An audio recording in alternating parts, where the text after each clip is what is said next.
교회법에 대해서 우리 계속해서 배워가고 있습니다. 칼빈의 기독교 강요 4권은 교회론과 관련된 부분이기 때문에 양도 많고 그만큼 중요하다라는 겁니다. 그래서 오늘 우리 시대의 또 많은 논쟁은 결국 장로교회로 어떻게 우리가 세워갈 것인가, 성경적인 가장 훌륭한 교회로서의 그러한 모델을 우리는 장로교회에서 찾고자 하는 것이에요. 그러한 토대를 칼빈의 기독교 강해를 통해서 소개해 준 것이고, 그것이 웨스트민스터 신앙 고백으로 이어져서 오늘 우리에게까지 이렇게 연결되어서 오고 있는 것입니다. 유수 디비눔은 지난번 말씀드린 것처럼 그러한 면에서 장로교회가 성경적 교회 정치라고 하는 그 근거와 설명을 가장 훌륭하게 이렇게 펼쳐낸 그런 좋은 책입니다. 그래서 저도 우리 아이들을 위해서 제가 미리 선물로 이렇게 줄 책들을 이렇게 조금씩 준비해 놓고 있는데 3명이니까 3권씩 이렇게 준비를 해두고 있어요. 그래서 기독교 강해도 3권 제 것까지 사모님 것까지 그러니까 5권을 가지고 이렇게 작은 분량이 아니에요. 그 다음에 유수 디비눔도 그렇게 준비를 해놨어요. 그래서 나중에 우리 아이들이 장성해서 커서 아이들이 꼭 집의 서재에 적어도 한 권은 평생에 두고 봐야 되는 그런 소중한 책으로서 아이들에게 물려주기 위해서 이렇게 구입할 수 있는 책 중에 하나입니다. 여러 책들 중에. 그러니까 그 약간 너무 센 부분에 대해서 그 부분만 주의하면 나머지 부분은 가장 훌륭한 그런 장로교회의 정당성과 의미들을 아주 훌륭하게 해석해내주고 밝혀주는 그런 아주 값진 귀한 우리 선조들의 유산들입니다. 그래서 우리 성도들의 서재에 적어도 반드시 꽂혀져 있고 읽혀져야 되는 그런 중요한 책입니다. 더불어서 이렇게 연결해서 교회법에 대한 부분들을 보게 되면 결국 하이라이트는 교리는 회복이 됐어요. 근데 그 교리를 보호를 해야 되는데 교회 정치와 질서가 회복이 안 되면 이 교리를 보호할 수가 없는 겁니다. 그래서 교리와 그걸 보호하고 지키는 교회 정치는 맞물려 있는 거예요. 당연히 더 중요한 건 교리죠.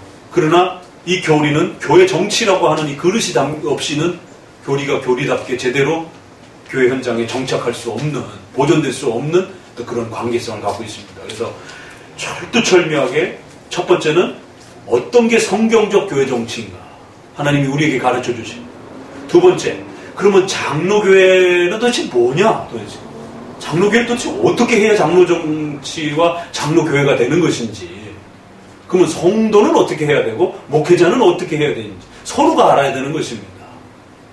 그리고 세 번째, 결국 그 장로 정치의 하이라이트는 교회법이에요. 왜? 그 교회법이 결국 어떻게 정리되느냐에 따라 그 질서를 가지고 그 안에서 운영을 하는 거기 때문에 이 교회법을 가장 잘 성경적으로 만들 줄 알고 또 그렇게 서로가 이 교회법에 참여하는 훈련을 하게 되면 가장 건강한 장로교회를 운영할 수 있고, 그렇게 되면 가장 성경적인 교회 정치를 우리가 실천해 볼 수 있다는 겁니다. 근데 이 교회법을 만드는 것, 또 이해하는 것, 또 실천하는 건 그렇게 쉽지 않다는 겁니다. 그래서 단순히 초대 교회법을 있는 그대로 반복한다고 해서 그것이 성경적인 것도 아니고, 그걸 또 시시때때로 시대마다 계속해서 바꾸어가도 올바른 것도 아니고, 그럼 도대체 어떻게 해야 교회법을 성경적으로 잘 만들고 적용해낼 수 있는 것인가? 이 부분에 대해서 끊임없이 고민하셔야 됩니다. 그러나 기본 원칙은 분명해요. 성경을 토대로 하는 것. 근데 그 성경을 토대로 하는 것에서 칼빈이 한 걸음 더 설명한 거는 그 성경적으로 하라라는 말은 굉장히 폭이 넓은 말이기 때문에 그걸 좁혀 말하면 그 성경 안에서 가르치는 핵심적인 하나님의 뜻, 하나님의 중요한 밝혀져 있는 드러난 핵심적인 가르침, 그걸 교리라고도 표현할 수 있는 겁니다. 핵심적 교리를 중심으로 해서 그것이 망가지거나 공격받거나 위협되지 않고 오히려 그 기본 원칙을 잘 이렇게 펼쳐낼 수 있는 방식으로 교회법을 구축하는 것이다. 그러니까 교회법을 성경적으로 해라라는 말에는 이게 잘 전제가 돼야 된다는 거예요. 성경적으로 한다는 말에는 여러 가지 해석이 들어갈 수 있기 때문에 반드시 거기에는 하나님의 뜻을 기초로 하는 것이고 그 하나님의 뜻을 우리 장로교도들은 웨스민스터 신앙고백에 또 사도신조를 통하여 7대 교리로 그렇게 구축해줬다는 거. 그러면 그 7대 교리를 잘 더 세칙으로 세부적으로 확대하는 방식으로 교회법을 확장해 가면 충분히 열려있다라는 것입니다. 그러나 그 기초 교리를 토대로 하지 않거나 기초 교리를 연결시켜서 확장시키는 형태로 만드는 그런 교회법이 아닌 것은 결국 인간적 법이 되어버린다. 그 부분을 늘 조심하면서 이 교회법에 대한 그래서 하나님의 말씀의 기본 원칙 그 하나님의 말씀이라는 것은 하나님의 뜻과 교리라고 하는 기본 원칙을 기준으로 해서 다양한 그 시대와 또 여러 가지 신자의 양심과 또 성도들의 살아가는 형편과 섭리적인 여러 가지 형편들을 고려해 가면서 성도들을 도와줄 수 있는 다양한 덕스러운 그러한 입법 활동들을 규칙들을 구성할 수 있다는 것이에요. 원칙은 이때 하나님의 섭리적 형편을 늘 고려하면서 변형할 수 있다는 거예요. 이게 교회법의 원리라는 겁니다. 이걸 잘못 이해하고 있으면 교회법이라는 게 마치 초대교회 때 정해지면 그게 2000년 동안 지속되는 것처럼 그렇게 착각할 수도 있어요. 그래서 사도행전 15장에 그 피 흘린 것과 목매어 죽인 그 부분을 교회법적 개념으로 그렇게 받아버리게 되면 지금도 이제 순댓국을 먹느냐 마느냐 개고기를 먹느냐 마느냐에 대한 그런 식의 논쟁이 됐고 2000년이 지났는데도 또 초대교회 때 교부시대 때에 만들어진 교회법들이 있어요. 그러면 그 교회법의 어떤 부분들은 계승이 돼요. 왜? 7대 교리의 기본 원칙에 해당이 되는 것들은 그거는 계승이 되는 겁니다. 그냥.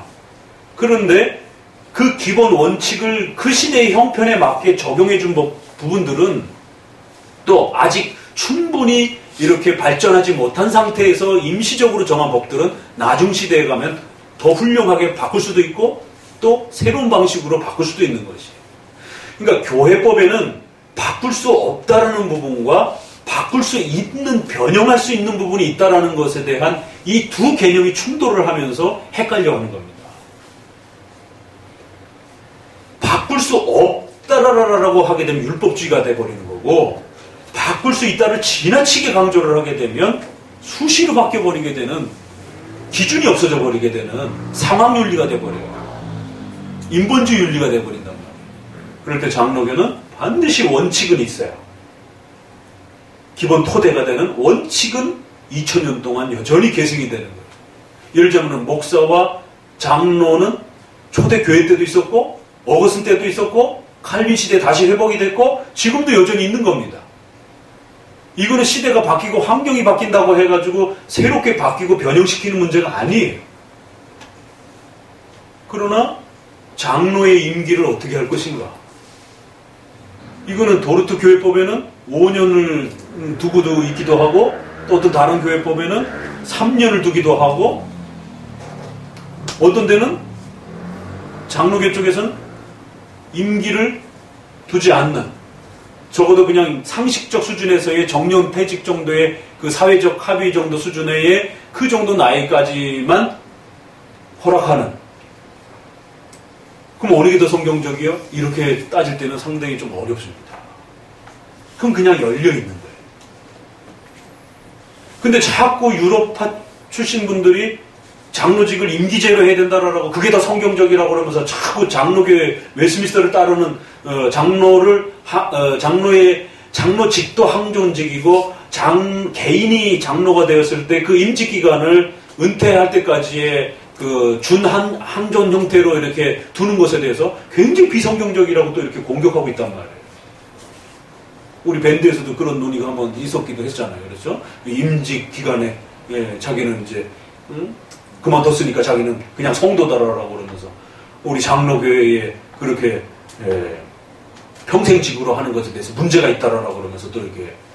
그러나 성경에서는 그 부분까지는, 그리고 또 교회 역사 속에서 그렇게 임기제로 하는 데도 있고 또 계속 평생직으로 그분이 돌아가시거나 은퇴라고 하는 그런 정상적 활동을 할 수 없는 그런 부분에서 이제 내려놓는 방식으로, 그리고 직분을 내려놨을 때도 시무장로와 은퇴장로로 구별을 해서 시무의 직분에 참여할 수 있는 당회의 권리 행사를 행할 수 있는 그러한 장로로서의 권한과 그 권한 직분을 내려놓고 은퇴하신 분들을 그냥 성도라 부를 수는 없는 것이고, 왜? 구별해서 안수로서 그렇게 해놨기 때문에 그걸 단순한 성도로 돌리기에는 또 문제가 있단 말이에요. 그래서 비록 직분을 시무와 임직을 내려놨지만 그의 장로직에 참여했던 그 부분을 존중해주면서 여전히 장로로서의 그 존경을 받는, 그리고 만약에 당회에서 어떤 심각한 어떤 분란과 어떤 논쟁이 벌어지게 되면 비록 그 시무권은 없다 할지라도, 그 선거권과 투표권을 갖고 있지 못하신 분이라 할지라도 그 장로로서의 그 충분한 경험과 그런 경륜들에 대한 부분들은 없어지는 게 아니란 말이에요. 그렇기 때문에 당회가 어려움을 겪을 때 초청을 해서 의견을 들을 수 있고, 의견의 투표권을 그 당회가 주면 되는 거란 말이에요. 그 성경에 뭐 주어라 말라라는 말이 없단 말이에요. 그건 당회가 결의하면 되는 거예요. 이 중요한 사항들에 대해서 오셔서 자문해 주시고 또 조언해 주시고 또 함께 참여해서 결의를 좀 해주셨으면 좋겠습니다. 왜? 워낙 중요한 어떤 인사권과 관련된 문제라든가 재정권과 큰 문제는 좀 더 경륜 있는 분한테 그 자문을 들을 수 있는 거란 말이에요. 그러니까 이런 부분은 구체적으로 성경에 표현들이 없단 말이에요. 그러면 그런 것은 보편 상식적 수준에서 일반 사회에서도 그런 부분들이 통용이 된단 말이에요. 그런 부분들을 얼마든지 고려할 수 있다는 거죠. 그러면 바뀌어질 수 있는 부분이 있어요. 교회법에는. 그렇지만 바꿀 수 없는 부분도 또 있는 겁니다. 그래서 교회법이 어려운 이유는 바로 이 두 가지를 어떻게 상호교차적으로 잘 구성하느냐가 어려운 거예요. 이걸 헷갈려하고. 그래서 자꾸만 극단적으로 가게 되면 바꿀 수 없는 형태로. 그래서 이게 참 우리가 연구해야 되는 것은 도르트 교회법의 1600년에 만들어진 그 교회법을 바빙크하고 카이퍼가 개혁하면서 네덜란드가 그 도르트 교회법을 포기를 했어요. 그래서 국가교회 형태로 바뀌어지면서 다른 교회법을 채택하는 수준으로 변질됐을 때 결국 카이퍼, 바빙크 이 후대의 후손들을 통해서 1800년에 200년이 지난다고 다음에 86개 조항의 도르트법을 회복을 했어요. 그러니까 회복해 준 건 감사한데 200년이 지났는데 그 교회법을 그대로 문자 하나 토시 하나 안 바꾸고 그냥 그대로 써버렸다. 그러면 200년 전 상황과 1600년 상황과 1800년 상황은 너무 다르잖아요. 그러면 기본 원리는 안 바꾸더라도 그 시대를 살아가는 성도들과 교회적 형편이 너무 다르단 말이에요. 그럼 거기에 맞춰서 좀 조정해줘야 될 부분들을 충분히 고려했어야 되는데 이걸 안 했어요. 그냥 문자 그대로 그냥 86개로 그냥 200년 정권을 그대로 그냥 지키는 방식으로 그렇게 네덜란드 교회가 시작이 된 겁니다. 근데 더 기가 막힌 건 1800년 이후 200년 동안 유럽의 이 영향을 받은 미국의 CRC 교단도 그렇고 유럽 교회도 그렇고 그대로 86개를 84개인가로 조정을 해서 그냥 문장 조항이 흩어져 있는 걸 모으는 정도밖에 그냥 거의 그대로예요. 그냥 84개로 바꿔서 그대로 따라오고 있어요. 그러면 400년 동안 안 바뀌고 교회법이 그대로 가는 게 이게 정상인가? 이 문제에 대해서는 심각하게 고민을 해야 됩니다. 그래서 유럽식 장로교회의 교회법에 대한 부분들에 대해서 연구가 필요한 거예요. 그러나 웨스민스터와 스코틀랜드 계열에서는 어떻게 했어요? 제2 칠의서를 통해서 1578년에 멜빌이 집사를 당회에서 배제시켜 버렸어요. 도르토에는 집사가 당회에 참여를 하잖아요. 1560년에 집사가 참여하는 그 부분을 녹스도 해봤어요. 근데 20년 뒤에 멜빌은 이 문제가 있다라고 판단이 돼서 집사를 배제시키고 목사와 장로로만 구성이 되는 당회를 좀 더 발전시켰고, 그 다음에 하이라이팅 노회 제도를, 그 어떤 감독의 역할을 할 수 있는 부분도 다 배제시켜 버렸고, 임시적 감독 역할을 할 수 있었던 그런 어떤 기능들을 전부 다 배제시켜 버렸고, 왜냐면 그 시대는 아직 주교라고 하는 성공회라든가 카톨릭의 그 감독 역할을 하는 그러한 상위 계급적 그 감독들이 존재하고 있었던 시대란 말이에요. 그러니까 여러 가지 어려움 속에서 임시적인 어떤 그런 그 감독들이 이렇게 그 지역에 남아있는 형편들이 있었단 말이에요. 그래서 그 모든 것들을 배제시키고 순수하게 교회가 추천해서 뽑은 노회의 상해 7위 기관이라고 하는 노회 개념을 구축해 준 거란 말이에요. 그리고 그것을 다시 웨스민스터에서 받아가지고 또 발전시켰어요. 그리고 그 웨스민스터의 정치 모범을 그대로 또 계승하면서 미국 장로교회가 예를 들자면 한 60, 70%는 계승을 했고 30, 40%는 미국 교회의 정황에 맞게끔 또 조정을 해준 겁니다. 그리고 박형룡, 박윤선 목사님이 미국의 장로교회법을 우리나라에 가지고 올 때 1907년에 이 교회법에 이제 이런 부분들이 교회가 자리를 잡아가자고 할 때 바로 미국 장로교회법을 그대로 가지고 와서 우리나라 또 형편에 맞게 또 조정을 해서 장로교회 헌법이 구축이 된 거란 말이에요. 그러니까 웨스민스터 영미계열의 이러한 그 교회법은 칼빈의 교회법을 토대로 해서 계속해서 그 지역과 형편에 맞게 조정해 줄 것은 끊임없이 조정해 주면서 또 형편에 맞게끔 더 발전시켜야 될 부분들은 더 발전해 가면서 계속 이렇게 성장을 한 거예요.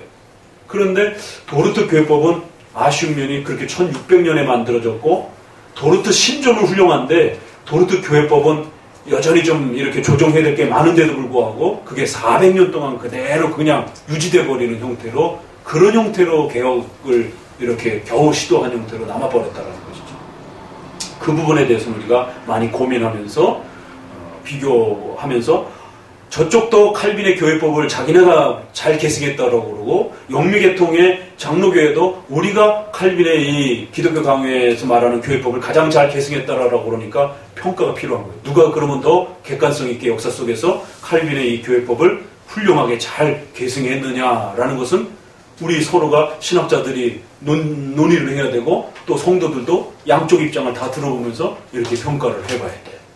이게 지금 칼빈의 교회법이 훌륭한데 이것을 오늘 우리 시대에 소개하는 방식에 있어서 지금 유럽 개혁교회 스타일로 도르트 총회법을 소개하는 스타일이 있고, 하나는 영미계통의 웨스민스터 정치모법을 기초로 해서 칼빈의 교회법을 소개하는 정통 장로교회적 입장이 둘이 나눠져 있어요. 그래서 이게 인터넷상에서는 막 섞여서 돌아가고 있어요. 그러니까 성도들은 그런 설교와 가르침과 신학 논문들을, 책들을 보게 되면 어느 게 맞는 건지 이제 굉장히 헷갈리는 거죠. 이게 막 섞여 있다 보니까. 자, 9번을 읽어봅니다.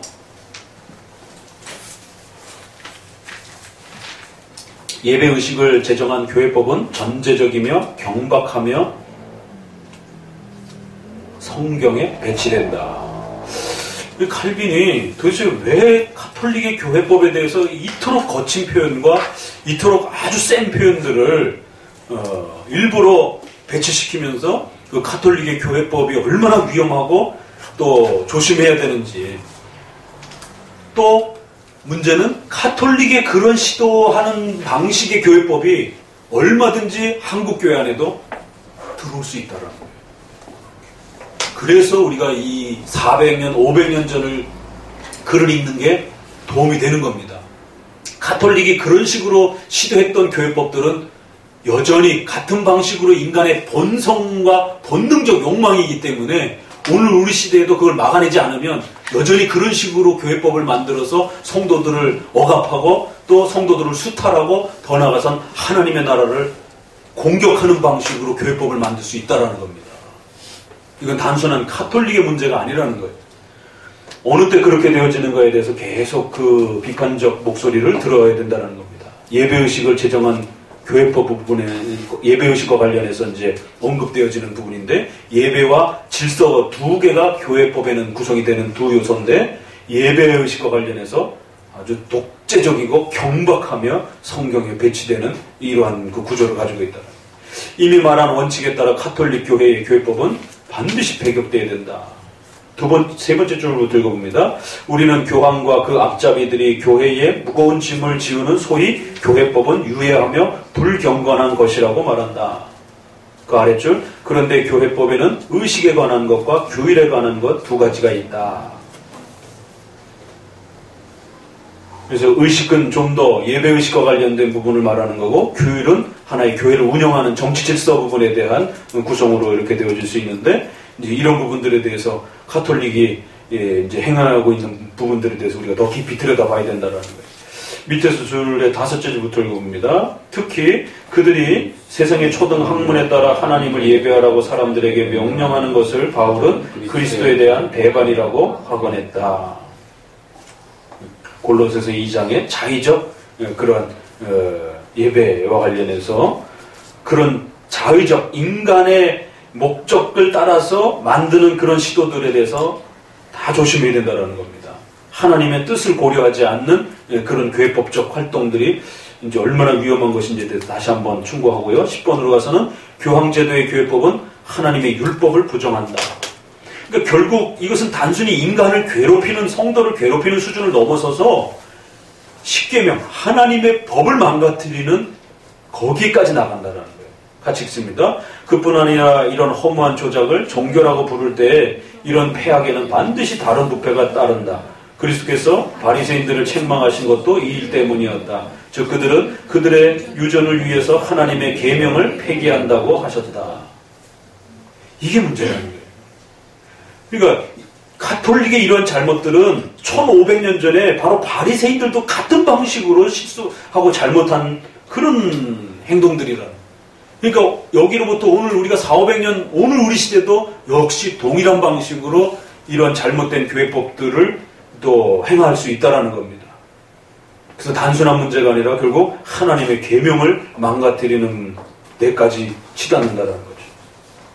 그 신뢰를 몇 가지를 이제 소개하기를 중간쯤에 가게 되면, 사제가 1000번 간음죄를 짓는 것보다 오히려 결혼하는 게 더러운 것이다라고 이제 이렇게 오히려 결혼을 더럽고 추악한 것이다라고 이렇게 비판을 하질 않는가. 또 모든 약속을 일상생활 속에서 성도들이 약속을 깨고 뭐 이런 부분들에 대한 책임성을 지적하고 그걸 죄로 지적하는 것보다 오히려 성지순례 안 하는 게 더 악한 것처럼 또 이런 식으로 교회법을 만들어 놓는다든가, 가난한 사람의 공경을 돌보지 않는 것보다 마치 교회들을 괴상하고 무익한 장식으로 화려하게 꾸미는데 낭비하지 않는 것이 더 큰 죄가 되는 것처럼, 가난한 사람들을 돌보지 않는 게 더 큰 죄인데 마치 교회를 그 돈으로 치장하지 않는 게 더 악한 죄인 것처럼, 그래서 그 많은 돈을 교회에 치장하는데 꾸미도록, 가톨릭은 성당을 지으려면 반드시 법적 규준에 맞춰야 되는 거예요. 스테인드 글라스를 어떻게 해야 되고, 여기 앞에 재단을 어떤 식으로 설치를 해야 되고, 강대상 저기 뒤에 파이프 오르간을 어떻게 해야 되고. 근데 이제 개신교가 자꾸 그런 가톨릭 구조를 쫓아가잖아요. 지금 이제 짓는 그 교회들은 기본이 다 파이프 오르간이 다 기본으로 다 들어간다. 파이프 오르간의 기본 단위는요, 억 단위예요. 아무리 보잘것없고 우스워 보여요. 요만한 몇 칸, 한 20칸짜리인가 파이프, 난 그래서 저거 얼마나 되겠어 했더니 몇천만 원짜리, 7천만 원인가 8천만 원. 거기서 조금 파이프가 몇 개 더 하면은 가장 아래 단위가 그냥 쓸만하다는 게 그냥 1억 단위라는 거예요. 그 조금 더 쓸만하면은 한 몇 억 줘야 된다는 거예요. 고급지게 좀 음이 나오고 이러는 저기들. 그러니까 여기 앞에 벽에 벽에 도배한 그 파이프 있잖아요. 여러분 상상에 맡기겠어. 돈이 얼마나 그게 들어가는지. 우리가 상상하는 것보다 훨씬 비싸더라고. 뭐 이렇게 비싼지. 관이 비싸서 그런 거야? 그래서 음악 직수입이라 비싼 거? 배로 들어와야 돼요. 아무래도 그 뭐 나무라든가 파이프가 다 우리나라 거 아니겠지. 못 만들죠. 우리나라에 그런 기술이 없으니까. 그러니까 그런 조각상 하나하나부터 시작해갖고 이런 부분들이 그러니까 이런 이미지에 대한 부분들, 그 밑에 뭐라 그래, 전 인류를 학대하는 것보다 우상에게 경의를 표하지 않고 지나가는 것 더 악하다라고 말한다. 참 얼마나 답답하면 이런 말이 나오겠어. 넘겨봅시다. 그래서 중간쯤에 보면은 우선 사소한 일과 하나님 보시기에 무익한 일 때문에 한 사람이 다른 사람을 멸시하고 재판하며 추방한다는 것은 중대한 죄다. 그래서 교회의 교훈의 이런 율법을 어기는 걸 마치 굉장히 무겁게 취급하고 오히려 정말 더 중요한 부분들 언급하지 않고 하나님의 거룩한 말씀보다 세상의 초등학문을 더 높이 평가하는 이런 어리석음을 보이고 있다는 거예요. 그래서 11번의 가톨릭 교회법은 무의미하며 무익하다. 의미도 없고 실제적으로 유익하지도 않다라는 거예요. 같이 또 읽어봅니다. 이 교회법들에는 우리가 마땅치 않게 생각하는 두 가지 관점이 있다. 첫째, 전체로 교회법은 우리 심지어 어떤 것은 미련하기까지 한 준수사항들이 규정되어 있다. 둘째, 경건한 양심은 그 무수한 규정에 압박되며 일종의 유대교에 돌아가서 그림자를 붙잡고 있기 때문에 그리스도에 도달하지 못한다. 첫 번째 뭐라고요? 무익하고 무의미하고 성도들에게 엄청난 피해를 입힌다는 거예요. 왜요? 이런 거 준비하려면 돈 많이 써야 되잖아요. 실제적으로 성도들의 엄청난 재정에 피해를 입히고 더 심각한 건 두 번째, 유대교주의로 돌아가 버린다는 거예요. 일종의 유대교 형태로 돌아가서 결국 유대교 절기와 예배 형식과 유대교 스타일의 그러한 형태로 돌아가 버리면 어떤 일이 벌어진다고요? 그거를 완성하고 그거를 중단시킨 그리스도가 무시되어지는, 그리스도의 십자가 사건이 훼손되어지는 이러한 심각한 일이 벌어진다. 그렇기 때문에 교회 안에서 이러한 잘못된 입법 활동이라든가 이러한 예배의식과 관련된 이런 부분들 잘못 도용하게 되면 그리스도를 무시하고 그리스도를 배제시켜버리는 이런 엄청난 악행들이 벌어질 수 있는 현상들이 나타난다는 것을 경고하는 겁니다. 그래서 교회 안에서 가톨릭처럼 꾸미고 이러는 것을 쉽게 생각하시면 안 됩니다. 교회 안에 촛불을 왜 켜놔요, 그거를. 그리고 요즘에 또 촛불을 또 켜놓는 그런 또 이제 그런 또 이렇게 데코를 또 이렇게 하기도 하고 파이프 오르간이 들어오기도 하고 또 조각상들이 들어오기도 하고 이제 그거 아니면 이제 그 열린 교회라고 해서 이머징 처치라 해가지고 현대 그 뮤지컬이라든가 무슨 이런 콘서트장처럼 만드는 완전 또 정반대쪽으로 또 이렇게 하나는 아주 극단적 종교적인 어떤 율법주의적 형태로 가는 거고 하나는 완전히 세속적인 그렇고 막 여기 이제 피아노 좀 타고 막 날아다니고 막 이제 안개 피우고 막 이런 부분들이 벌써 미국에 지난번에도 얘기한 것처럼 그런 식들이 등장을 하고 자 밑에 계속 골로새서 말씀이 계속 자의적 숭배라고 하는 그 경고가 기준으로 해서 이 설명을 해나갑니다. 229페이지에 골로새서 2장 거기 또 나오죠. 22절 그 위로 셋째 줄부터 한번 읽어봅니다. 바울은 교회법들의 허위를 증명하기 위해서 그것은 사람들이 만들어낸 것이라고 말하는 것으로 충분하다고 생각했기 때문에 일고의 가치도 없는 것처럼 일일이 반박하지 않고 지나쳐버렸다. 참으로 그는 교회 안에 있던 모든 가짜 예배가 정죄를 받았다는 것을 알았고 가짜 예배가 인간을 기쁘게 할수록 더욱 신자들의 의심을 받으리라는 것을 알았다. 그러면서 맨 아랫줄에 뭐라 그래요? 원래 신자들을 위한다는 구실로 이 유전들을 무지한 사람들에게 권하는 것이었기 때문이다. 그러니까 이런 예배의식과 관련해서 예배의 이러한 그 외적 요소들을 자꾸만 화려하게 꾸미고 굉장히 엄청나게 꾸미고 이러는 것들은 어린 신자들, 무지한 신자들, 성경책을 볼 수 없는 그런 신자들에게 종교적인 그런 경외감을 주기 위한 그런 어떤 효과가 있다라고 이러면서 자꾸 핑계를 대면서 가톨릭 안에서 그런 행위들이 시도가 되었다라는 거예요. 이런 가짜 예배는 결국 성경에서 끊임없이 정죄를 받았다는 사실을 명심하라는 거예요.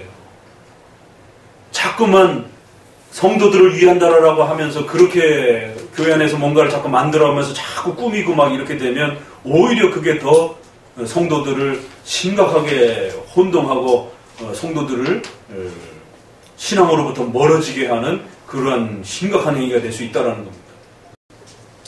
그들의 신비는 이제 기만이다. 그래서 이제 그렇게 신비롭게 꾸미고 막 이런 부분들에 대해서 뭐가 잘못된 것인지를 또 한층 파고 들어갑니다. 같이 읽습니다. 그래서 지금은 무지한 사람들뿐만 아니라 세속 지혜로 심히 교만한 사람들까지도 화려한 의식에 굉장한 매력을 느낀다. 이거를 500년 뒤에 우리가 읽어도 그대로 지금 우리 상황에 너무 똑같은 지금 상황이잖아요.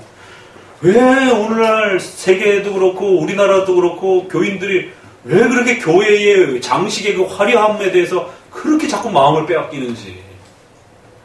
우리 한국교회만 해도 어디 교회가 그렇게 할 수 있는 데가 어디 있어요? 난리통에 6.25와 일제시대 그 난리통에 도망다니면서 예배드리고 그저 겨우 이제 회복됐어도 그 전쟁통에 그냥 천막 하나 펼치고 예배드리고 찬송하고 설교 들을 수 있으면 그것으로서 감사했지. 거기에 무슨 몇 천만 원짜리 그림을 갖다 펼쳐놓고 조각상을 만들어 놓고 그런 화려한 그 외식과 장식에 결국 사람들은 자꾸 거기에 매력을 느낀다라는 거예요. 매력을 느끼니까 또 종교 지도자들은 거기에 자것도 갖다 만들어 놓는 거고, 그러면 또 만들수록 또 성도들 돈 바치라라고 또 이게 서로 이게 맞물려 돌아가는 거예요. 첫째 읽어봅시다. 거기에 좀 재미난 표현이 나와요. 뒷부분 읽어봅시다. 참으로 위선자들과 경박한 여자들은 그렇게 아름답고 좋은 것으로 상상할 수 없다고 생각한다. 이건 이제 조금 고민스러운 표현이 있어요. 이거 왜 그러면 성경에서도 특별히 여성들이 그런 감성적인 부분에 금방 이렇게 좀 쉽게 노출이 되어지고 쉽게 이렇게 마음을 빼앗기는 그런 부분에 대해서 늘 조심하라라고 성경이 여러 군데서 디모데서도 보게 되면은 그렇게 그 나이 드신 그 여자들이 이렇게 집집마다 돌아다니면서 맨날 떠들고 이렇게 소위 뒷담화하면서 이렇게 교회에 험담하고 이러는 자들에 대해서 엄중히 훈계하는, 특별히 그걸 여성들에게 대해서만 그런 훈계들을 해요. 그건 이제 여자분들이 남자들은 뭐 그런 뒷담화 안 하나요?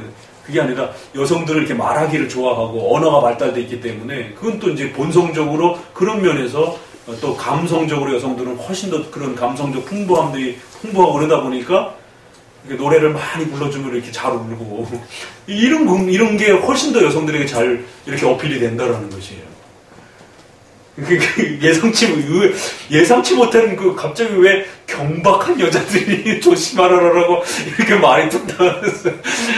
이 화려한 외적 장식 뭐 이런 거 이야기하다가 그래서 좀 조심해서 이런 부분에 특별히 더 여성들이 주의하고 조심하라는 거예요. 첫째, 그 의식들은 무익하기 때문에 너절하다는 거.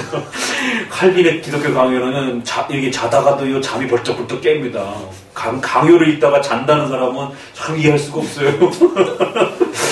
둘째, 화려한 허식으로 보는 사람들의 눈을 속임으로 기만이라는 것을 안다. 그렇게 화려하게 속여가지고 사람들을 돈을 빼앗고 이러는 이 속임들이 있다는 걸 명심한다는 거예요.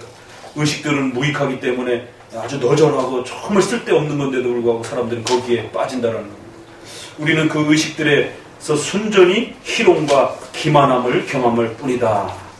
자, 그러면서 230페이지에 더 센 표현이 나오죠. 첫째 줄 같이 읽어봅니다. 그들은 부분적으로 본받기도 하며 모세의 율법에 있는 고대 의식들을 원숭이같이 경솔하게 흉내내기도 한다. 이방 사람들이 그거는 거의 미쳐갖고 행하는 행동들인데 그런 미친 짓을 따라한다는 것이. 그리고 또 그러한 것들은 원숭이 짓과 같은 구약을 무작정 따라하는 그러한 그리스도의 십자가의 사건을 훼손하는 그런 심각한 행동들인데도 불구하고 그걸 막 따라하는 이 어리석음들을 조심해야 된다는 거예요. 그러니까 교회법들은 그런 것들을 합법화하고 만들어가는 어떤 중요한 행위가 되기도 한다는 겁니다. 그래서 13번에 가서는 유대교적 요소에 대해서 한 번 더 세게 말하려고 이제 도대체 교회가 망가지고 변질될 때, 특별히 이런 예배의식과 관련해서 교회가 망가질 때 꼭 유대교적으로 돌아가려고 하는 그런 행동들이 보인다는 거예요. 그래서 유대교적 절기들을 따라하려고 하고 또 유대교적 성전 예배를 따라하려고도 하고 또 여러 가지 그러한 예배적 행위와 그런 형식들을 따라하려고도 하고, 그리고 세상에 목사님하고 장로님하고 레인 그 복장을 옷을 입고 짐승을 제사를 목을 따고 뭐 별 이야기가 다 나오는 것이야. 그리고 그거를 여름 겨울방학 때 되면 성도들 다 데리고 가가지고 그 성전을 또 그렇게 모형으로 만들어 놓은 거기에 가가지고는 그렇게 구약 예배 흉내를 내고 그럼 뭐 하자는 거예요 도대체. 그건 정말 진짜 원숭이 짓인 것이죠. 성도들을 데리고 가갖고 성전 태가고 땅 밟기를 하고 있질 않나. 뭐 우리가 가난 전투를 하는 거예요 그게. 성전 예배를 흉내내면서 그렇게 레인들 흉내를 내지를 않나. 그거 이제 더 이상 필요 없다고 예수님이 이미 다 중단됐다라고 그 성전을 헐라 그러면 내가 3일 만에 다시 일으킬 거라고 하면서 구약의 그 모든 성전 예배가 중단됐다라고 이제 완성됐다라고 허물어져야 된다라고 이렇게 말씀을 하시는데도 불구하고 그걸 다시 재현해내려고 한다라고 하는 건 그건 그리스도를 무시하는 행위밖에 안 된다. 정말 조심해야 돼요. 그러니까 우리가 교회 안에서 성도들이 재밌어하고 즐거워하고 성도들이 보기에 감동받는다 해가지고 함부로 교회 안에 어떤 이런 화려한 장식이라든가 어떤 외적인 이러한 그 화려한 이 퍼포먼스라든가 이런 것들을 교회 안에서 행하는 것에 대해서 하나님 앞에 두들겨 맞을 각오하고 하려면 하고 그건 종교적 은혜가 아닙니다. 오히려 무서운 심판을 받을 수 있는 그런 거 행하다가 금송아지 만들어가지고 행하다가 하나님 앞에 진노를 받고 이스라엘 백성들이 레인들이 칼을 차고 이스라엘 백성 형제자매를 죽이는 일들이 벌어지고 이스라엘 남부 왕조 때 아시리아의 그 성전 예배 미신 그 자기들 아시리아인들이 섬기는 그 종교 예배 의식을 보고는 그걸 따다가 성전 통째로 뜯어내고 물두멍 다 뜯어내고 거기다가 이 아시리아의 그러한 그 예배 물건들 갖다가 그 똑같이 만들어 갖고 배치를 시키고 그리고는 우시야 왕은 자기가 예배 드리려고 하다가 문둥병이 걸리기도 하고 그 문둥병과 관련해서 우시야 왕이 아주 유명한 그리고 므낫세, 아하스 이런 왕들은 그게 이제 아들을 제물로 바치는 그런 행위가 아시리아 북아시리아 쪽에 그런 그 종교적 미신들의 속에서 일어나던 그런 풍습들을 갖다가 도용해가지고는 그렇게 성전에 많은 기물들을 뜯어내고는 거기다 다시 배치를 해놔갖고는 하나님 앞에 무서운 책망을 받고 막 이런 부분들에 그러니까 성경에 그러한 그 올바른 이 규범과 가치들을 훼손했을 때 어떤 벌을 받는지에 대해서 엄중한 경고들이 쏟아져 나오고 있는 것에 대해서 쉽게 놓치면 안 됩니다.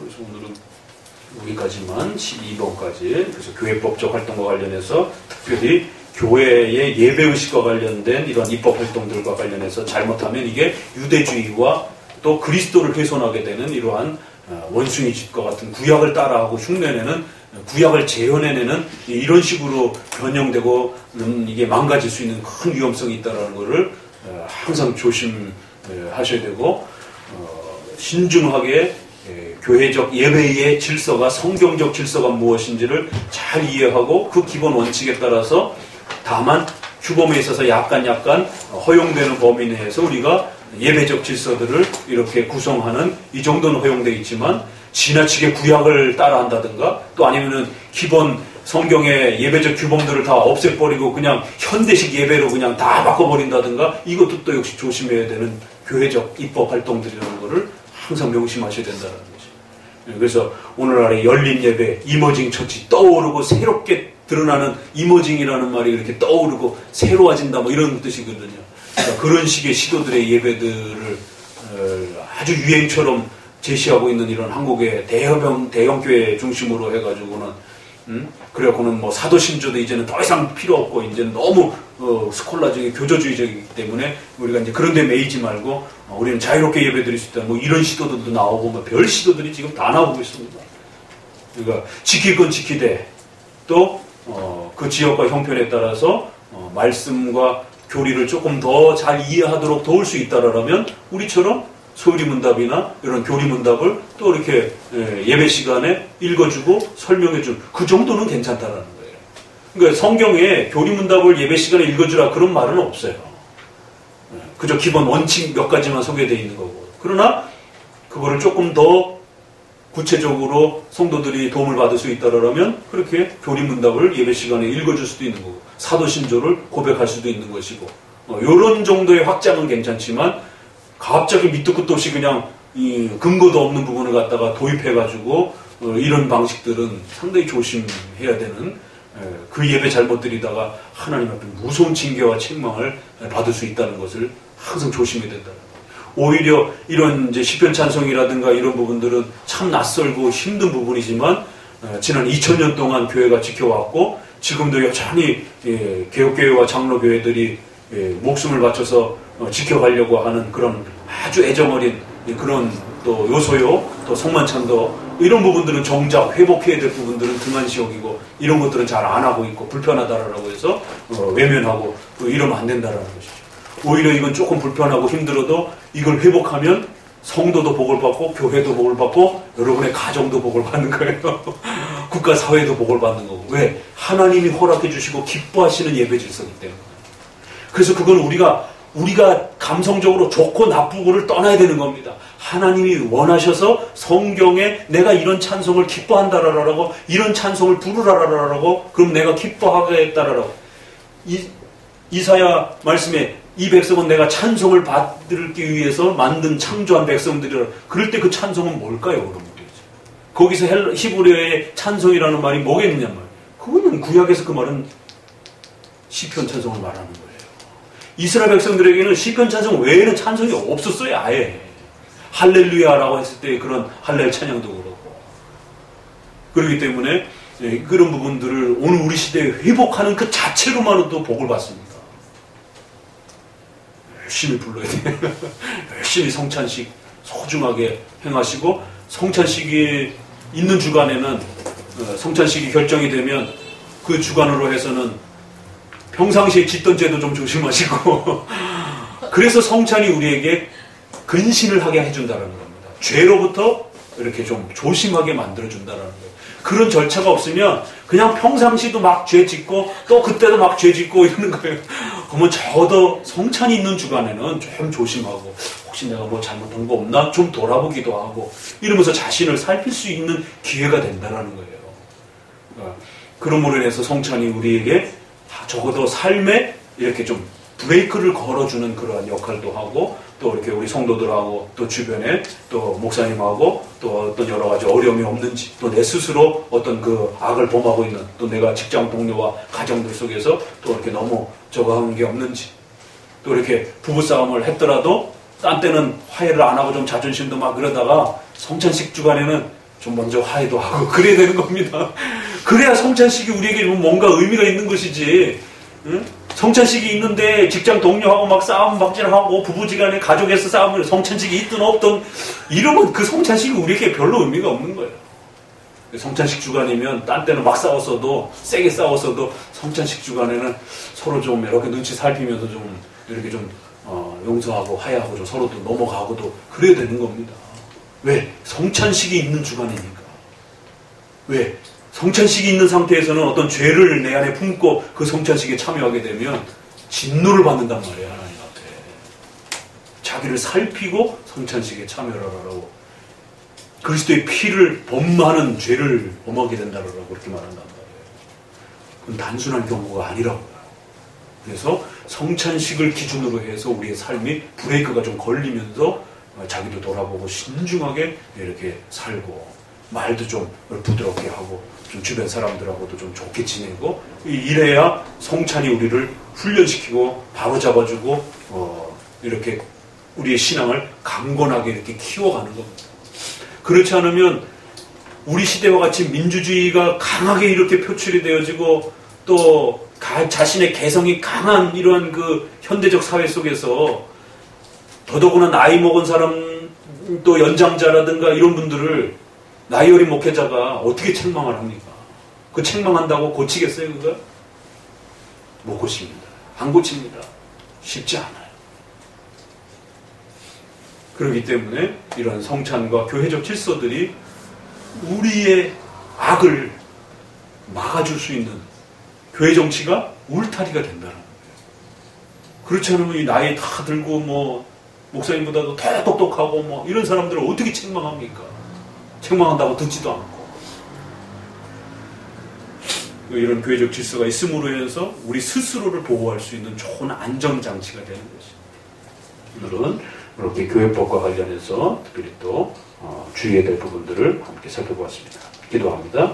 하나님 감사를 드립니다.